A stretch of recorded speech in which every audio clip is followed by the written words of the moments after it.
Life after breast cancer, I've learned as being an oncology social worker for many years and then taking on this job.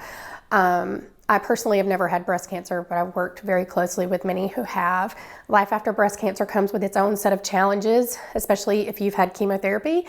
You're still dealing with those post-medical issues with chemotherapy. There's a lot of anxiety and depression that people don't realize is connected to their time in treatment because cancer is a traumatic event.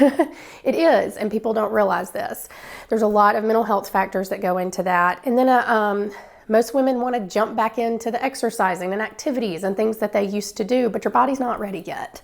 So things like YMCA, the ABC program, is a fantastic way to get back into exercising and becoming active again.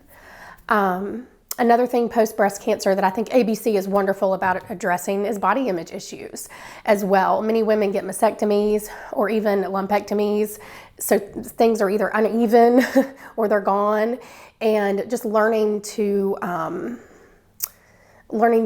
accept your body again as well. What TBCC does is we provide emergency financial assistance to anyone in Tennessee undergoing breast cancer treatment.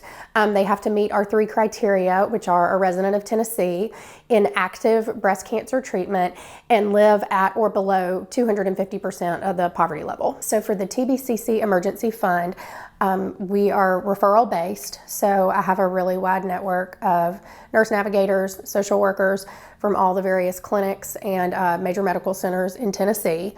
They send an application to me from the patient, and what I do is just go through the application. I screen it first just to make sure they meet those criteria of active breast cancer treatment, a resident of Tennessee, and also 250% of the poverty level or below. If they meet those criteria, we have a committee that reviews all of the applications, and we don't just meet as a committee and just review a whole bunch of applications. It's on a rolling basis. So if I get information, I immediately send it off to the committee, and they will decide if it's approved or denied. And then we pay directly to the vendor. My personal opinion on these fatalities for breast cancer and the numbers in Tennessee, I personally believe that it is lack of preventive care. We do have a breast and cervical screening program through the state of Tennessee, but it's not widely advertised where women can get a free mammogram. I get phone calls regularly from women not knowing they've felt a lump and they don't know who to call or where to go. And so I just go to the website and find them a clinic and send them the number. I think it's just a good combination of lack of education of breast health and just the lack of resources out there. There are a lot of breast cancer financial assistance resources out there.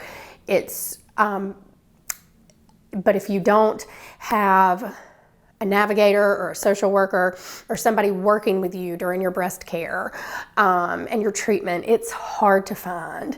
So my goal is to put all of those resources on our website in the coming few months for all the different places where you can apply for help. The programs for survivors like YMCA, ABC, and then Gilda's Club has a survivors group as well. Ascension St. Thomas has a survivors group that I started several years ago.